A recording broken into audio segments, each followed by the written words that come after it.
철이와 진이 제 경험 속에서는 해바라기만 생각이 납니다. 화음을 들어서 내 마음의 보석상자 여러 가지 그 음악을 들을 때마다 그때 즐겨 들었던 기억이 생각나게 합니다. 또 거기에 조금 트로트 형향으로나 뽕짝을 붙여주면 아주 잘 어울릴 것 같기도 하고, 하여간에 감사합니다. 은혜를 주시고 감사하게 해주셔서 고맙습니다. 우리 옆에 분들과 인사 나누겠습니다. 세상에서 가장 복되고 아름다운 얼굴입니다. 그 얼굴 보는 기쁨으로 하객감리게 나왔습니다. 제 옆자리에 앉아주셔서 가문의 영광입니다. 사실도 그런데 그렇게 봐주셔서 대단히 감사드립니다.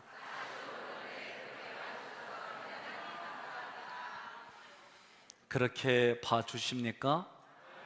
그렇게 보는 게 중요한 것은, 사람은 내 마음에 그 어떤 것이 있으면 그 어떤 것으로 보게 돼 있고, 그 어떤 것만 들리게 되어 있고, 그 어떤 것만 말하게 되어 있습니다. 사람과 사람이 부딪히는 내용들을 들어보면 나는 최선을 다했어, 그런데 그 결과가 이래, 이게 팩트예요. 자기는 최선을 다했고 자기는 최고의 것으로 했지만 지금 이렇게 된단 말이야. 좀 더 깊이 들어가면 나는 옳고 너는 옳지 않아. 그런데 더 내면으로 들어가면 나 아파, 나 아픈 거 건드려줘서 고통스러워, 나 아픈 거 채워줘, 치료해줘, 나 좀 건져줘, 이런 것들이 싸우는 내면의 이야기들이에요. 그러니 밖에 나온 것만 이야기하면 여러분 평강이 있을 수가 없습니다. 그래서 우리가 때로는 내 내면의 모습을 보는 방법은, 결론부터 얘기하면 무너져야 돼요. 내가 생각한 틀이 무너져야 돼요. 내가 가지고 있는 그 어떤 것들이 무너져야 돼요. 오늘 제가 예배를 드릴 때 여러분 단정하게 입었죠? 근데 때로는 이렇게 하고 살아야 돼요. 이렇게 살아서 누군가 이 얘기를 해줬을 때 나도 모르는데 나 안다, 그러면 나도 모르는 사이에 이분이 이렇게 해주는 거예요. 그러면 나도 고맙다, 감사해, 이러는 거예요. 그런데 이렇게 해주고 났더니 또 내가 왜 이거를 몰랐을까, 자기 자신을 힘들게 해요. 자기 생각과 감정이 자기를 파멸로 이끌어요. 때로는 그럴 때 그런 거예요. 때로는 아침 식사하시고 양치질하지 마세요. 고춧가루 낀 상태로 오세요. 그리고 시큰 고춧가루 보여주면 웃는 거예요. 제가 왜 그러지 한 거 상관없어요. 그렇게 살아보는 거예요. 그렇게 살아보고 났을 때 이 내면에서 들리는 음성이 달라요. 그런데 우리는 그런 거 하나 실수를 용납 못해서, 그런 거 하는 거 누가 지적만 하고 왜 그걸 지적했냐고 이러면서 우리가 살아가게 돼 있어요. 그러니 오늘부터는 조금 내려놓으세요. 그래서 일부러 단추도 양복에 밑에 거를 위에다 잠그고 다니는 거예요. 오늘 예화들 듣다 보면 조금 상충되는 일들이 있겠지만 어떤 의도로 말하려고 하는지 그 의도에 귀를 기울이시기를 바랍니다. 민수기 8장은 하나님께서 레인을 정결케 하여 요제로 드린 후 봉사의 일을 하게 하는 기록입니다. 요제라는 것은 여러분들이 볼 때 이렇게 앞뒤로 흔드는 거예요. 이게 요제입니다. 여러분 자치기 해보셨어요? 감사해요. 이 도시에서 이 경험이 있다는 게 감사합니다. 자치기 하면 어떻게 땅에다 넣고 푸죠? 마치 그렇게 힘껏, 요제라고 하는 것은 그렇게 앞뒤로 흔드는 거예요. 그러면 여러분, 이러한 것은 레인들에게 주는 이야기가 오늘을 살아가는 여러분과 저에게는 성도에게 주시는 세상과 구별된 성도들의 이야기, 하나님을 섬기기 위해 성도들은 이렇게 살아야 되는 그런 이야기들입니다. 로마서 12장 1절 함께 봉독합니다. 그러므로 형제들아 내가 하나님의 모든 자비하심으로 너희를 권하노니 너희 몸을 하나님이 기뻐하시는 거룩한 산 제물로 드리라. 이는 너희가 드릴 영적 예배니라. 아멘. 여러분, 산 제물이라고 그랬어요. 하나님 앞에 드려지는 제물은 마디가 다 꺾여져서 조각이 나서 하나님께 드려지는 거예요. 그런데 산 제물이 무슨 얘기예요? 그 얘기는 내가 하나님께 드려질 때에 나를 부인하고 내 속에서 예수 그리스도가 사는 거, 이게 산 제물입니다. 다른 말로 말하면 나를 부인하는 삶이에요. 제 친구 목사님 중에 한 분이 홍용관 목사님이라고 하는 분이 계세요. 제가 이름을 거명하는 분들은 반드시 오게 돼 있습니다. 그런데 이분이 여름에 양산을 쓰고 다녀. 여긴 그냥 괜찮아요? 저도 그럼 내일부터 양산 쓰고 다녀도 괜찮아요? 저는 이게 불편해요. 제 의식 속에는 양산은 여성들이 쓰는 거, 이 의식이 있다 보니까 양산을 쓰는 게 좀 불편해요. 그런데 일본에서는 나라가 지금 남자들에게도 양산을 쓰고 다니라고 공개적으로 얘기를 합니다. 왜요? 기후가 변했어요. 환경이 변했어요. 그래서 직사광선으로부터 이런 부분들을 보호하고 여러 가지 의도로 그렇게 해요. 그러니까 불편한 제 생각이 이 뉴스를 보고 나서, 야, 홍 목사 너 선지자다. 에? 우리의 생각은 이렇게 바뀌어요. 그러니 여러분이 내가 지나온 삶에 아픔이 있고 눈물이 있는데 지나고 났더니 그게 탁월한 선택이야, 이런 생각을 가지면 아픔과 고통이 오히려 그게 나에게 유익이 주는 거다. 우리는 그렇게 경험하며 지금까지 살아왔습니다. 자, 2절 말씀을 함께 봉독합니다. 아론에게 말하여 이르라. 등불을 켤 때에는 7 등잔을 등잔대 앞으로 비추게 할지니라 하시매. 아멘. 7 등잔에 불을 켜서 등잔대 앞으로 비치도록 하라고 그랬어요. 7 등잔은 하나님의 성령을 상징합니다. 그러므로 7 등잔을 등잔대 앞으로 비추게 하라는 말씀의 뜻은 성령의 조망을 받으라. 성령의 조망을 받으라는 모습은 성령께서 내 마음 안에 있는 생각과 감정을 살피시도록 하라는 거예요. 있잖아, 아멘을 안 하면 당신이 아멘해. 그렇지? 응. 여러분, 말을 해야 알아듣는 거예요. 예? 이 안에 생각과 감정을 이야기해야 그게 뭔지 알지. 책 보면 안다? 그거 쉬운 얘기 아니에요.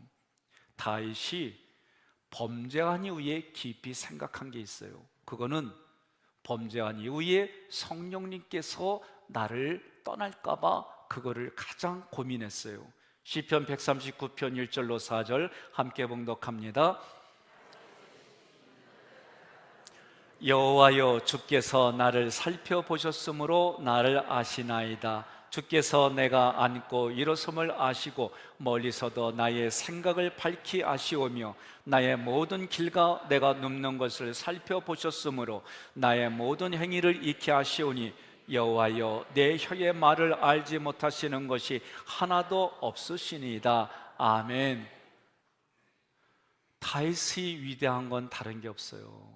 우리들과 같은 성정을 가지고 범죄 많이 했어요. 사람도 많이 죽였어요.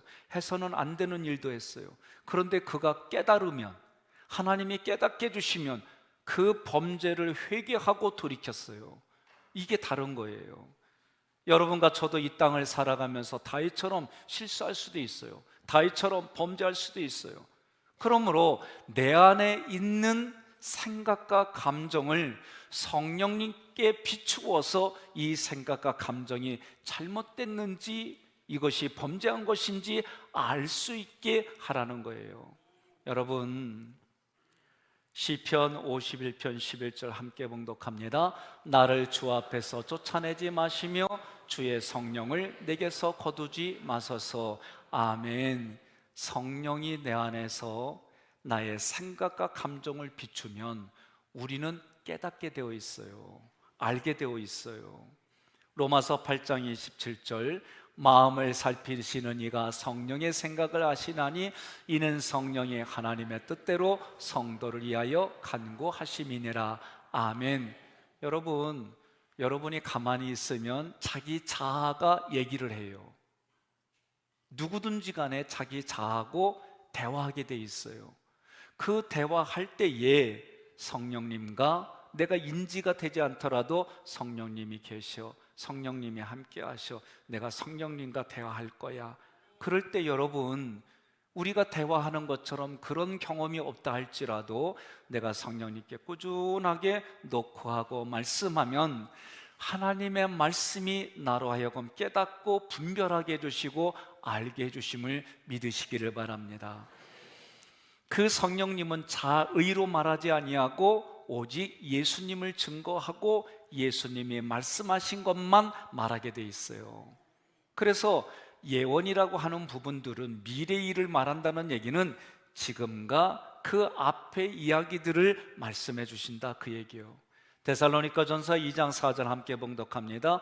오직 하나님께 옳게 여기심을 입어 복음을 위탁받았으니 우리가 이와 같이 말함은 사람을 기쁘게 하려 함이 아니요 오직 우리 마음을 감찰하시는 하나님을 기쁘시게 하려 함이라. 아멘.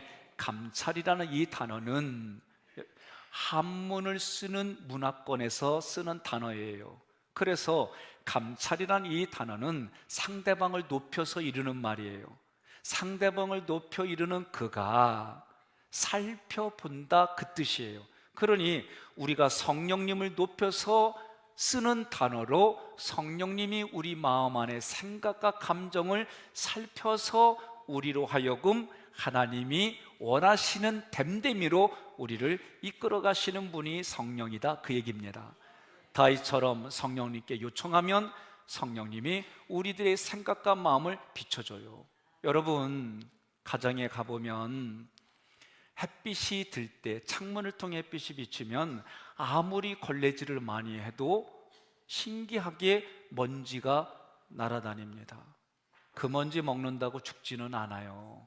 그런데 그 먼지가 돌아다니는데 전혀 손이 미치지 않는 침대 밑이라든가 또는 책상 구석진데 보면 그 먼지들이 자기들끼리 뭉쳐 있어요.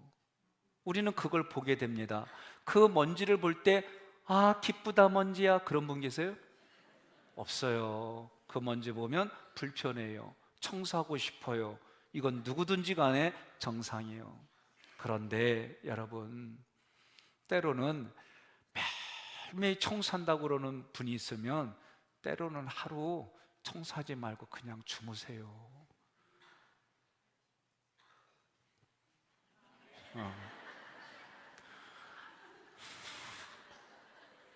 이유가 있어요.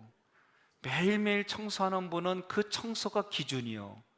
그래서 그 기준대로 마음에 안 드는 배우자가 있고 자녀들이 있으면 그날 어떻게 해요? 초상나는 날이요. 때로는 그렇게 마음에 여유를 가져보라는 거예요. 이건 쉽지가 않습니다. 내가 그렇게 의도적으로 의식적으로 하지 않는 이상은 이게 어려운 거예요. 여러분, 하나님의 말씀, 성령이 우리에게 비춰주면 내가 성숙하지 못한 모습, 내가 무엇을 고쳐야 될지 이런 것들을 보게 해주세요.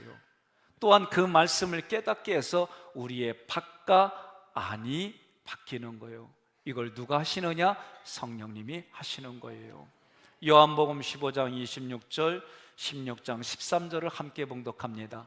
내가 아버지께로부터 너희에게 보낼 보혜사 곧 아버지께로부터 나오시는 진리의 성령이 오실 때에 그가 나를 증언하실 것이요 그러나 진리의 성령이 오시면 그가 너희를 모든 진리 가운데로 인도하시리니 그가 스스로 말하지 않고 오직 들은 것을 말하며 장래일을 너희에게 알리시리라. 아멘. 성령의 기름 부으심, 성령의 충만함이 여러분과 저에게 넘치기를 주님의 이름으로 축원합니다.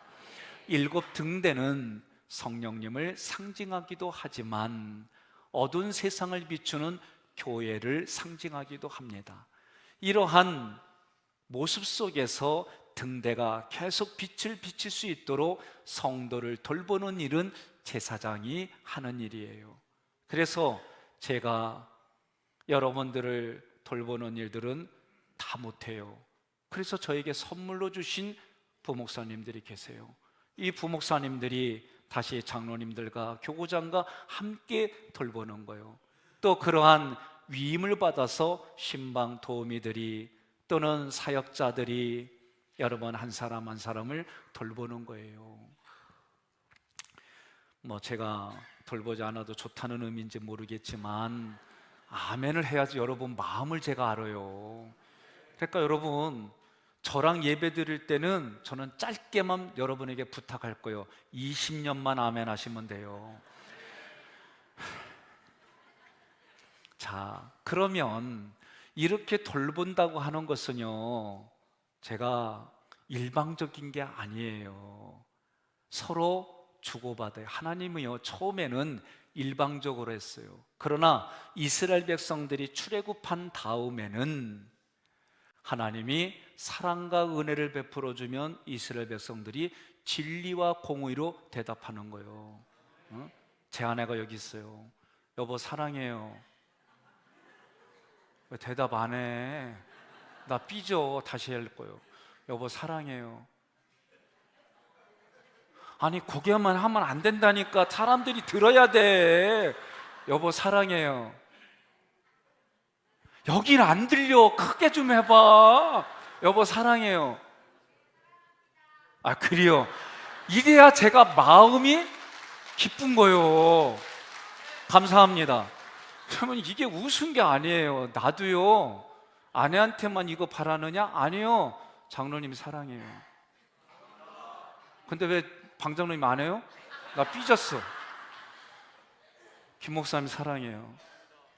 여러분 우리 신앙생활은 나를 통해 흘러가면 반응을 해야 돼요. 몸이 육신이 무덤으로 간 사람만 반응 안 보이는 거예요.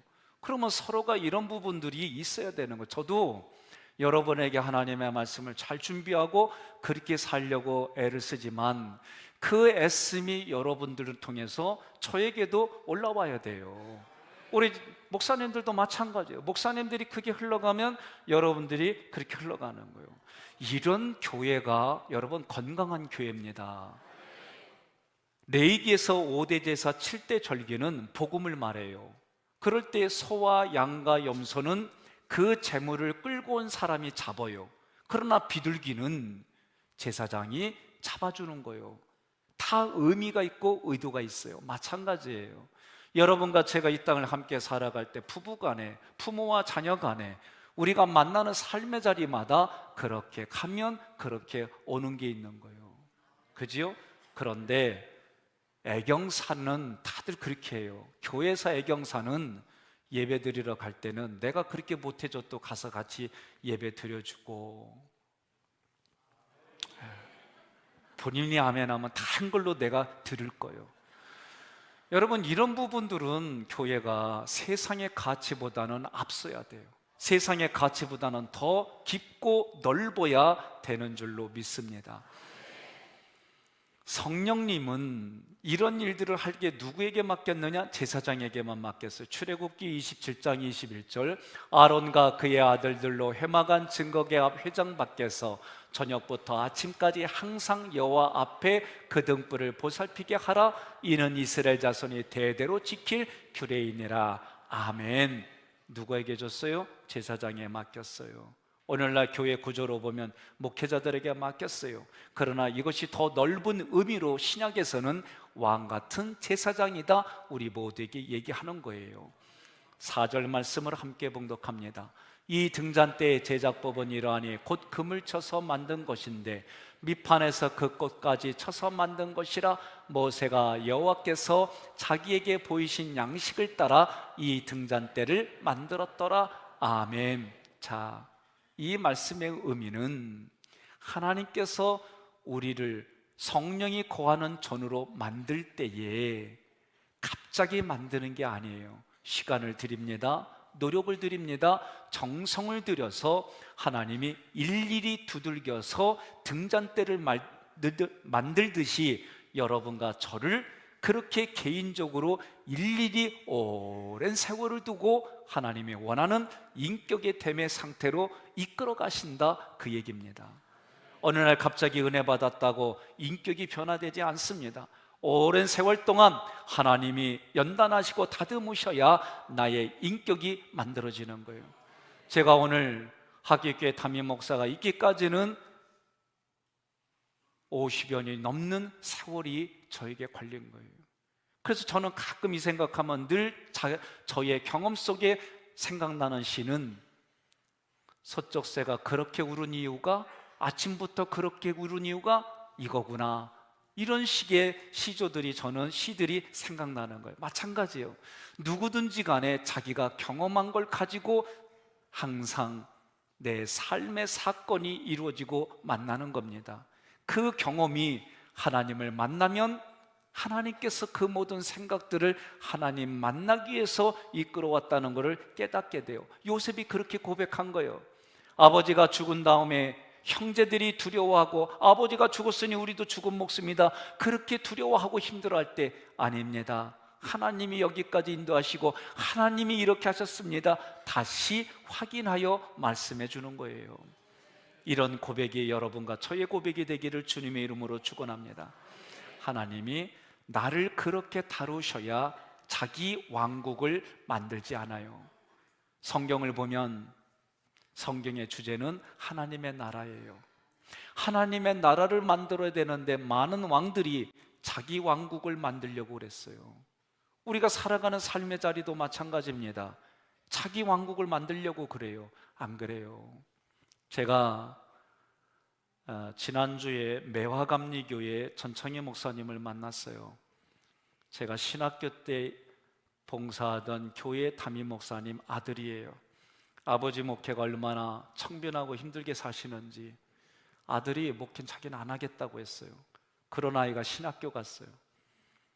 그런 아이가 신학교 가서 홀로 유학을 가가지고, 그리고 그곳에서 안수도 받고 가정도 이루고 어찌됐든 그러면서 협성대 설교학 교수로 재직을 합니다. 그러다가 교수직을 내려놓고 목회 길을 걸어요. 이런저런 얘기 함께 나누다 보니까 이 세상에서 자기네 교회가 가장 분위기 좋대. 왜 웃는지 아시죠?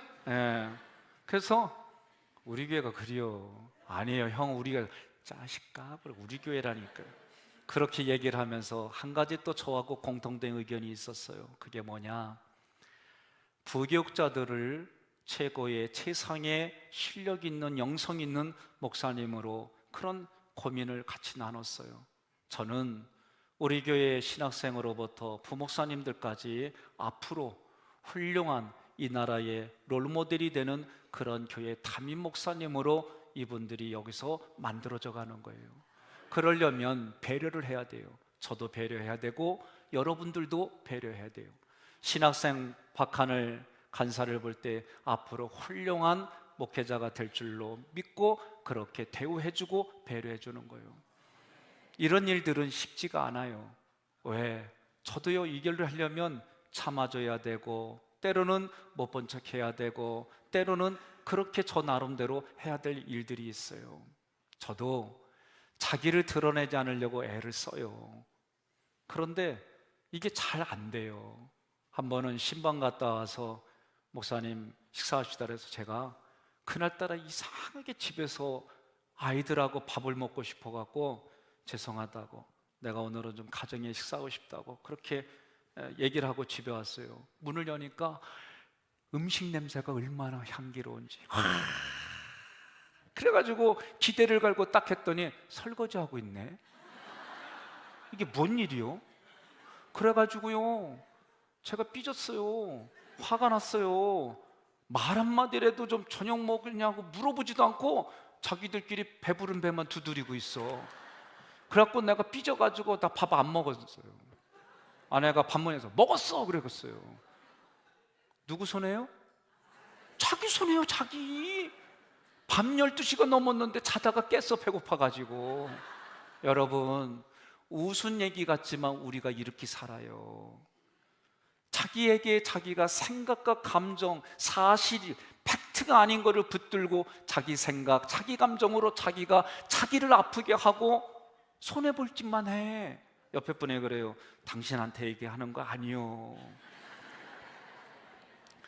제가 자그만 일이지만 내 내면에서 이루어진 일들이요. 겉으로는 전혀 아닌 척했지요. 밥 먹었어. 그렇지만 이 속은 화가 잔뜩 났어요. 여러분, 우리가 살아가는 신앙의 일도 마찬가지입니다. 예? 하나님의 말씀대로 살면은 자존심이 상하고, 하나님 말씀대로 하면 손해보는 것 같고, 하나님 말씀대로 내가 하려면 뭔가 미치는 것 같고, 이게 정상이에요. 그런데 그거를 하면은 하나님이 주시는 위로와 격려와 세상이 감당치 못하는 평강이 있어요.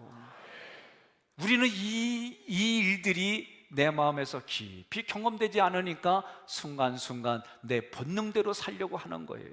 오늘 성경의 말씀들은 그런 얘기들을 하나하나 하고 있어요. 사도행전 16장 17절로 18절 교독합니다. 그가 바울과 우리를 따라와 소리질러 이르되 이 사람들은 지극히 높은 하나님의 종으로서 구원의 길을 너희에게는 전하는 자라 하며,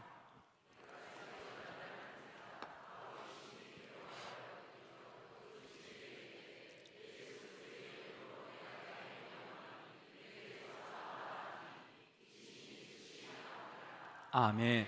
이 얘기는 사도 바울이 복음을 증거하는데 귀신 들린 여인이 쫓아다니면서 하는 얘기가, 이 사람은 지극히 높은 하나님의 종은 종인데 지극히 높아. 그래서 이 구원의 길을 너희에게 전하는 자여. 며칠 동안 따라다니면서 하는 얘기요. 여러분, 좋은 얘기도 한두 번이지. 사도 바울이 마음이 불편해요. 왜? 하나님만 높임을 받아야 되는데 자기를 높여주니까 너무 괴로워요. 11가지의 성경을 다 찾아보니까 이 표현을 귀찮아서, 괴로워서, 심히 마음이 아파서 이런 식으로 번역을 했어요. 그러면 지금 사도 바울은 하나님만을 높이는 자리에 자기를 높여주는 거예요. 근데 누가 봐도 그건 사실이요. 그러면 그 말을 들으면 사람은 자기도 모르게 우쭐우쭐해요. 그런데 사도 바울은 이게 너무 불편해서 예수의 이름을 명하노니 귀신아 여인에게서 나와라 한 거예요. 자기는 그런 소리를 들을 사람이 아니라는 거예요. 하나님만 그 소리를 들어야지, 이 얘기입니다. 결국 여러분과 제가 이 땅을 살아갈 때의 세상은 자기의 이름, 자기의 능력, 자기의 가치를 드러내야 돼요. 성경은 이거를 자기를 높이는 바벨탑이다라고 얘기를 하는 거예요. 창세기 11장 4절 함께 봉독하겠습니다. 또 말하되 자 성읍과 탑을 건설하여 그 탑 꼭대기를 하늘에 닿게 하여 우리 이름을 내고 온 지면에 흩어짐을 면하자 하였더니 아멘. 자기를 드러내는 거요, 우리의 이름을 드러내는 거요, 그것이 바벨탑 사건인 거예요. 저는 정말 제가 그렇게 느껴져서 이 세상에 좋은 교회는 하기교회밖에 없습니다. 여러분들을 가르쳐 만나면서 우리 하기교회 얘기를 하고 제가 여러분들을 칭찬하고 긍지를 갖자고 했는데 어느 날 하나님이 이 모습을 책망을 했어요. 하나님만이 높임을 받아야 되는데 내가 이 부분들을 잘못해갖고는 이 순서를 망가뜨릴 수 있다는 그런 생각을 해서 어느 순간 제가 하나님, 이런 자리를 마련해 주신 하나님 감사해요, 이렇게 이끌어준 하나님이 감사해요, 그렇게 문장을 바꾼 거예요. 여러분, 우리가 작은 거라 할지라도 하나님을 높여드리고 하나님이 기뻐하는 자리에 여러분과 제가 있다면 하나님은 그 자리에서 때를 따라서 도와주신 은혜로 함께 해주시는 줄 믿으시기를 바랍니다. 오직 등대는요, 금으로 만들었어도 칠흑과 같이 어두운 데서는 금이 나 금이야 하고 빛이 반짝반짝이지 않아요. 오직 작은 빛이라 할지라도 그 빛이 금에 닿으면 반짝반짝 빛나는 거지 금 자체가 발광체가 아닙니다. 그러므로 예수 그리스도의 그 빛이 내 안에 들어왔을 때, 내 안에 있을 때에만 우리가 빛된 존재로 살아가는 거지, 내가 금초대로 만들어졌다고 해서 빛이다, 그건 아닙니다. 5절로 8절의 말씀을 교독합니다. 여호와께서 모세에게 말씀하여 이르시되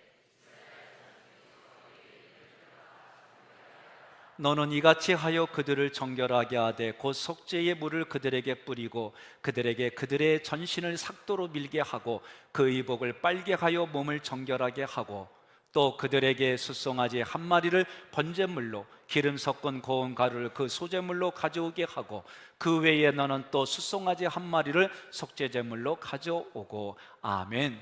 레위지파는 한마디로 말하면 구원받은 성도들을 상징하는 거예요. 레위지파는 창세기 49장 7절에서 저주받은 지파예요. 말씀을 봉독하겠습니다. 창세기 49장 7절. 그 노여움이 혹독하니 저주를 받을 것이요 분기가 맹렬하니 저주를 받을 것이라. 내가 그들을 야곱 중에서 나누며 이스라엘 중에서 흩으리로다. 아멘. 이 레위지파는요 혈기가 많아요. 그래서 조금만 해도 자기가 화를 내고 분을 내는 거예요. 어쨌든 그런 모습 때문에 사람도 많이 죽였어요. 그래서 하나님이 야곱을 통해 그들의 아버지 이스라엘을 통해 선포한 게 뭐예요? 이스라엘 백성 중에서 흩어지겠다, 그 저주를 받았어요. 그러나 이러한 사람들이 출애굽기 32장에 와서 32장의 내용은 이런 거예요. 모세가 시내산에 올라갔습니다. 하나님의 말씀을 듣습니다. 두 돌판을 받았습니다. 여기에는 십계명이 기록됐습니다. 그런데 하나님이 모세 보고 빨리 내려가라는 거예요. 왜? 이스라엘 백성들이 모세를 못 보니까 여기에 조급증이 생겼어요. 모세를 보지 못하니까 어떻게 해요? 하나님을 보여달라고 아론을 찾아왔어요. 아론에게 찾아와서 협박을 합니다. 그래서 하나님을 만들어낸 곳이 금송아지예요. 하나님 성막에 쓰라고 준 재물을 쓰지 않으니까 자기의 유익을 위해서 금송아지를 만들었어요. 그리고 여기까지 인도하신 하나님이라, 그리고 그 금송아지 주변에서 음란한 짓을 하는 거예요. 하나님이 그것을 가증히 여기고 모세를 내려보내. 모세가 또 한 성격해요. 2개를 받아갖고 왔는데 어떻게 해요? 너희는 이거 받을 자격이 없다, 집어던져서 깨졌어요. 깨트리라고 하나님이 준 거요? 아니요. 그 말씀을 가르치라고 줬는데 한 성격했어요. 여러분은 그럴 겁니다. 모세가 아닌 다른 사람을 했으면 깨트리지 않았을 텐데. 근데요, 사람 치고 한 성격 안 하는 사람 아무도 없어요. 정도의 차이만 있지 다 한 성격해요. 한 성격하지 않는 사람은 무덤에 있는 사람밖에 없어요. 옆에 분에 얘기합시다. 당신 얘기하는 거 아니에요. 여러분, 그러니 여러분 웃을 때는요 웃으세요. 예? 아파갖고 눈물을 흘릴 때는 이러지 말고 와 하고 막 울고요. 웃으라 그러면 으아 웃고 그러세요. 근데 너무 분별은 해야 돼요. 예? 아니, 장례 예배 드리러 갔는데 한 분이 핸드폰을 안 꺼놨어요. 그냥 정말 감정들이 고조되고 눈물을 흘리는데 갑자기 전화벨이 울려요. 개지나 칭칭하네. 내가 얼마나 민망한지. 그때는 얼른 꺼야지. 2절 할 때까지 자기도 모르고 듣고 있어. 그러면 안 돼요. 여러분, 웃을 때는 웃어야 되고 울 때는 울어야지 사람이지. 그리고 그거 쌓아나고 갖고 좋은 거 하나도 없어요. 분별 있게 서로가 공감하는 곳에서 함께 희노애락을 표현하고 살아가시기를 주님의 이름으로 축원합니다. 그래서 레위지파가 그렇게 저주받은 지파였는데 출애굽기 32장에서 모세가 와가지고 깨트리고 하는 얘기예요. 여기서부터 저기서 줄을 쫙 긋고 가증한 일을 한 사람들을 쳐라 그랬어요. 치라는 얘기는 죽이라는 얘기예요. 그랬더니 레위지파가 나와서 자기들의 형제자매 부모들 죽였어요. 그런데 성경은 그것을 헌신이다라고 기록했어요. 사람을 죽고 살리는 요 행위에만 초점을 두지 말고 헌신이라고 하는 단어는 하나님의 사랑을 나타내는 언행이 헌신이다, 그 얘기입니다. 그러므로 레위 지파는 저주받은 지파였다가 출애굽기 32장에서 하나님이 복을 주시고 축복의 지파로 바뀌었어요. 오늘 지금을 살아가는 여러분과 저도 레위 지파처럼 죄와 허물로 인해 저주 아래 있었고 본래 하나님께 흩어짐을 당할 자들이었지만 예수 믿고 세례 받으면서 하나님 편에 서기로 결단했어요. 이제 레위 지파처럼 하나님 섬기는 일에 쓰임 받아서 남은 인생에 하나님의 복으로 살아가기를 주님의 이름으로 축원합니다. 중요한 것은 내인일지라 할지라도 하나님이 그냥 쓰지 않았어요. 정결하게 해서 그들을 사용했어요. 6절로 7절 함께 봉독합니다. 이스라엘 자손 중에서 레인을 데려다가 정결하게 하라. 너는 이같이 하여 그들을 정결하게 하되 곧 속죄의 물을 그들에게 뿌리고 그들에게 그들의 전신을 삭도로 밀게 하고 그 의복을 빨게 하여 몸을 정결하게 하고. 아멘. 이 얘기는 뭐냐? 여러분, 하나님의 말씀을 생수로 성경은 표현을 많이 했어요. 민수기에서 반석에서 물이 나올 때에 내가 생수라고 말씀하신 분이 예수님이에요. 그러므로 레인이라고 한다면 말씀을 생수로 받아들여서 그 생수로 내 안에 더러운 것들을 다 씻어내라, 그 얘기입니다. 그래서 속죄의 물을 그들에게 뿌리라는 얘기는 그 하나님의 말씀으로 나의 잘못된 생각과 감정을 다 잘라내라는 거예요. 어떻게 해야 돼요? 하나님께 드러내야 돼요. 성령이 나에게 빛을 비춰주면 나의 그 모든 것들이 입술로 자고하게 돼 있는데 입술로 표현할 때마다 하나님이 깨닫게 해주세요, 알게 해주세요. 그래서 회개하고 돌이키게 하는 은혜가 있는 줄로 믿으시기를 바랍니다. 전신을 삭도로 밀게 하고 의복을 빨게 했다. 하나님 원하시는 말씀대로 나를 바꿔갈 때 그 변화의 주체는 하나님이신 줄 믿으시기를 바랍니다. 7절에 전신을 삭도로 밀으라고 그랬어요. 제가 고2 때 1년 선배가 서울대 간다고, 서울에 있는 대학교를 간다고 머리를 삭도로 밀었어요. 머리가 까칠하지도 않아, 맨질맨질해요. 삭도로 밀었더니 그 삭도로 밀고 났는데 얼굴을 보는데 뭔가 이상해. 그러니까 자세히 보니까 눈썹까지 밀었어요. 그리고 점심때에 운동한다고 운동하고 왔는데 조금 뛰더니 그냥 막 눈을 감으면서 어쩔 줄 몰라면서 오는 거예요. 그래서 형 왜 그래? 그랬더니 이 땀이 다 눈으로 쏟아진 거예요. 그러니까 눈썹이 있어야 돼요. 너무 눈썹 손질한다고 뽑지 마세요. 예? 이 눈썹이 있어야 이 땅을 건강하게 살아갈 수 있는 거예요. 자, 어찌됐든 이것은 오늘 성경에서 전신을 삭도로 밀으란 얘기는 뭐냐? 털은요, 이게 나오지 말라고 그래도 아침마다 저는 면도해야 돼요. 면도하지 않으면은요 다들 나를 볼 때 이주일이라고 그래요. 그래서 그 소리 안 들으려고 정우성처럼 보이려고 면도하는 거예요. 내 의지와 상관없이 나와요.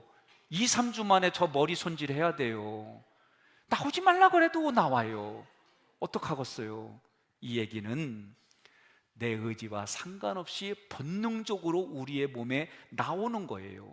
그러므로 그런 본능적인 것을 가지고는 하나님을 섬길 수 없다. 그래서 제가 여러분들에게 늘 드리는 말씀이 뭐예요? 의도적으로 신앙생활하는 거예요. 이 시간에 산으로 갈까 바다로 갈까, 시원바람에 흘러오는 인천 앞바다로 갈까, 이럴 때에 의도적으로 예배를 드려야지 하고 오신 거예요. 그런 여러분을 주님의 이름으로 축복합니다. 그러므로 전신을 삭도로 밀라는 얘기는 나의 본능적인 것들을 의도적으로 처리하라는 얘기입니다. 의복을 빨게 하여 몸을 정결하게 하라. 7절의 말씀, 이 말씀은 우리는 온전하게 완전하게 살아갈 수가 없어요. 아무리 그러려고 하더라도 안 그래요. 이게 잘 안 돼요. 그래요, 안 그래요? 이게 우리 모습이에요.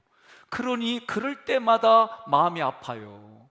회개했는데 또 일어나는 일들을 보며 예수 믿어도 소용없나 보다, 이런 생각이 들 정도요. 근데 그게 우리 인생이에요.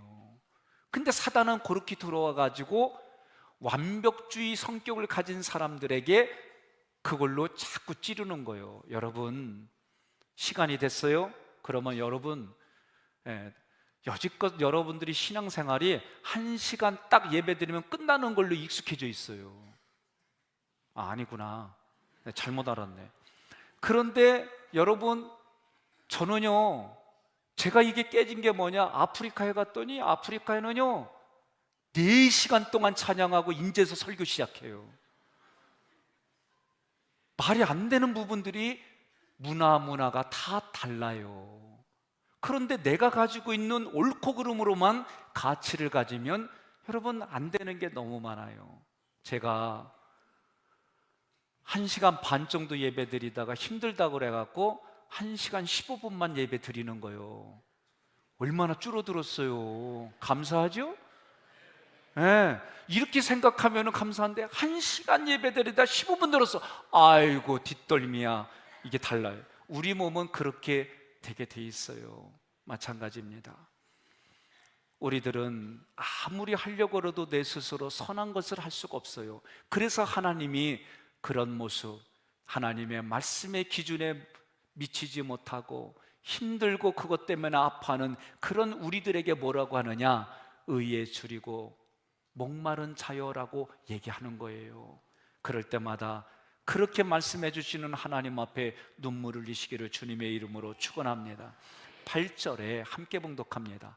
또 그들에게 숫송아지 한 마리를 번제물로 기름 섞은 고운 가루를 그 소제물로 가져오게 하고 그 외에 너는 또 숫송아지 한 마리를 속죄제물로 가져오고. 아멘. 요 8절 말씀에 레위기에서 말씀하는 5대 제사 중에 3가지 예배의 형태가 나옵니다. 첫째, 번제 예배는 내 삶의 모든 것이 하나님의 것입니다 인정하는 예배가 번제 예배예요. 그래서 이 번제 예배 드릴 때 핵심이 우리의 이런 신앙의 의식이 뭐냐? 11조예요 10개가 다 하나님의 것인데 하나를 하나님께로 드리면 하나님의 10개를 다 받아주신 걸로 받아주시는 것이 여러분 11조의 신앙입니다. 여러분 옆에 분에 여쭤보세요. 의무로 해? 자원하여 기쁨으로 해? 예? 한 10분 남았다고 전해주세요. 많은 사람들이 그렇게 얘기를 하는 거예요. 예? 이걸 하면은 그러려고. 저희가 5월 달에 교회 들어오면서 우리가 얘기를 했어요. 5월 달에 제가 모든 교육자들, 오늘 여기 하객교회 저와 같이 처음 오는 목회자들에게 첫것 하나님한테 첫 예물을 드리세요. 그래서 다 드리면 먹고 살 게 없으니까 카드를 만드세요. 그래서 그 얘기는 내가 그만큼 희생하고 헌신하겠다는 게 우선순위여야지, 이거를 드리면 하나님이 10배, 30배, 100배로 주신다, 그렇게 신앙생활하지 말라고 얘기 가르쳤어요. 이 설교를 들은 저희 큰아들도 첫 번째 일한, 자기가 아르바이트해서 일한 거를 그대로 드렸어요. 여러분, 우리가 신앙생활할 때에 하나님이 우리에게 복을 주셨어요. 주신 복에 감사하여 하나님께, 하나님의 바락하고 복을 주면 우리는 베락하고 복을 드리는 것이 신앙생활이에요. 그럴 때 하나님이 하나님의 때에, 하나님의 의도에, 하나님의 방법으로 우리를 이끌어가 주심을 믿으시기를 바랍니다. 그래서 번제는 나의 모든 것이 하나님의 것입니다, 그렇게 고백하는 거예요. 소제는 내 삶의 최고를 드리는 예배가 소제예요. 전 어렸을 때 은행이 가깝지 않았어요. 은행을 가려면은 산 건너고 바다 건너고 물 건너고 가는 농촌에서 살았어요. 은행도 몰라요. 어쩌다 주시면 그거를 깨끗하게 하려고 빨았어요. 그리고 빠르면 어떻게 해요? 흐물흐물하니까 이렇게 큰 책들 사이에다 넣어가지고 이렇게 누르고, 그러면 반짝반짝. 어쨌든 그런 내가 할 수 있는 최선을 해서 드리는 예배가 저의 예배였어요. 오늘 여러분들이 하나님 앞에 드릴 때에 내 마음으로부터 모든 태도가 하나님 앞에 모든 걸 최고를 드리는 의식을 가지시기를 주님의 이름으로 축원합니다. 속죄제는 뭐냐? 근본적으로 나는 타락한 사람입니다. 내 힘과 능력으로는 이 타락한 자리에서 일어날 수가 없고 건짐을 받을 수 없습니다. 오직 하나님의 은혜, 오직 하나님의 사랑만이 필요합니다. 이 고백이 속죄제의 고백입니다. 그러므로 여러분과 제가 내 삶의 전부가 하나님의 것입니다 인정하시기를 바랍니다. 내 삶의 최고를 드리는 예배를 드리시기를 바랍니다. 내 존재가 하나님의 은혜와 사랑이 아니고서는 내가 이 땅을 살아갈 수 없는 존재입니다. 그렇게 고백하기를 바랍니다. 11절로 15절의 내용은 내인을 요제로 드린 후에 회막에 들어가 봉사라는 거예요. 여러분, 요제는 내 모습이 앞뒤로 흔드는 거라고 그랬어요. 여러분, 어린아이들 잠재우기 위해서 흔들지요? 그런데 영적으로는 이 요제가 흔드는 게 뭐예요? 부활의 신앙을 얘기를 하는 거예요. 잠들어 있는 사람 깨우는 거예요. 오늘은 죄송해요, 옆에 분 어깨를 살짝 흔들어요. 흔들어. 오늘 요제로 흔드는 거예요, 이렇게 미리 말씀하시고 오늘 요제로 할 수 없어요. 그럼 어떻게 해요? 잠에서 깰 수밖에 없는 거예요. 우리의 육신은 피곤하면은 그럴 수밖에 없어요. 그러나 영적인 건 뭐예요? 내가 나를 통해 부활의 신앙을 흘려보내야지. 이게 요제라고 하는 거예요. 레인을 이스라엘 백성을 위해서 이스라엘 백성을 대신하여 하나님 앞에 그렇게 드렸습니다. 마찬가지로 레인들은 이 얘기가 뭐예요? 나를 하나님께 요제로 드렸다는 얘기는 나는 죽고 나를 통해 예수 그리스도가 나타나는 모습, 그것이 레인들의 삶입니다. 마지막으로 민수기 8장 9절로 10절 함께 봉독하겠습니다.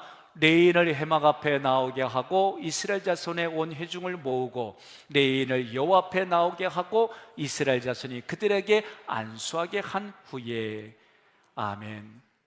이 말씀의 구절은 지금 설명했던 것처럼 하나님의 구속사를 돕는 대행자는 옛 성품을 가지고 하나님 앞에 나올 수가 없다는 거예요. 자신의 육신적인 것을 처리하고 정결하게 되어서 하나님을 섬기는 레인이 되라는 얘기입니다.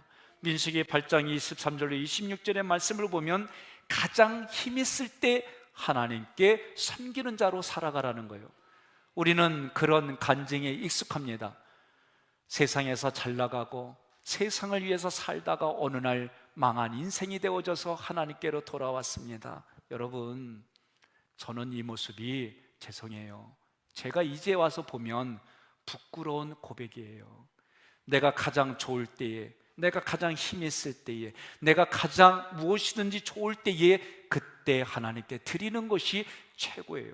그래서 민수기 8장 23절로 26절의 말씀의 의도는 그겁니다. 여러분, 이렇게 인사하겠습니다. 있을 때 잘합시다. 있을 때 잘하자는 얘기는 내가 건강할 때, 내가 경제적인 능력이 있을 때에, 내가 무언가 활동할 수 있는 힘이 있을 때에 하나님을 위하여 헌신하는 인생이 하나님이 기뻐하는 인생이라는 거예요. 16절로 19절 말씀 보니까 그런 레인들을 하나님이 제사장의 선물로 줬다는 내용입니다. 19절, 18장 6절 함께 봉독합니다. 내가 이스라엘 자손 중에서 레인을 취하여 그들을 아론과 그의 아들들에게 주어 그들로 회막에서 이스라엘 자손을 대신하여 봉사하게 하며 또 이스라엘 자손을 위하여 속죄하게 하였나니 이는 이스라엘 자손이 성소에 가까이 할 때에 그들 중에 재앙이 없게 하려 하였음이니라. 보라, 내가 이스라엘 자손 중에서 너희의 형제 레인을 택하여 내게 돌리고 너희에게 선물로 주어 회막의 일을 하게 하였나니. 아멘. 여러분, 저는 우리 교회에 앞으로 오실, 이제 교회가 부흥해서 오실 교육자를 포함해서 부교육자들을 저에게 주신 게 선물이에요. 오늘 저에게 이곳에서 여러분들을 만나게 해주신 게 하나님이 저에게 주신 선물이에요. 마찬가지로 여러분들에게 오늘 부교육자들이 선물이고 제가 여러분에게 선물임을 믿으시기를 바랍니다. 하나님은 오늘 성경을 통해 우리에게 선물로 그렇게 주셨다는 거예요. 배우자로, 자녀로, 부모로, 속회의 속도원으로, 내가 만나는 만남의 사람으로 주신 선물이에요. 그러나 그 선물이 서로가 공감하지 못해서 때로는 아픈 일들이 일어날 때에 그것은 하나님이 그 사람의 마음에 사랑받고 싶고 인정받고 싶고 아픈 마음을 배려하고 보다듬어 주라고 하나님이 주신 걸로 믿고 살아가시기를 주님의 이름으로 축원합니다. 그래서 그 일들이 오늘 말씀처럼 레인일지라도 하나님이 정결하게 해서 하나님의 구속사를 위해 쓰신 것처럼 오늘 저 사람이, 내 주변의 사람들이 혹은 내가 하나님이 구원시켜주시고 하나님의 선물로 주시는 믿음으로 받아들였습니다.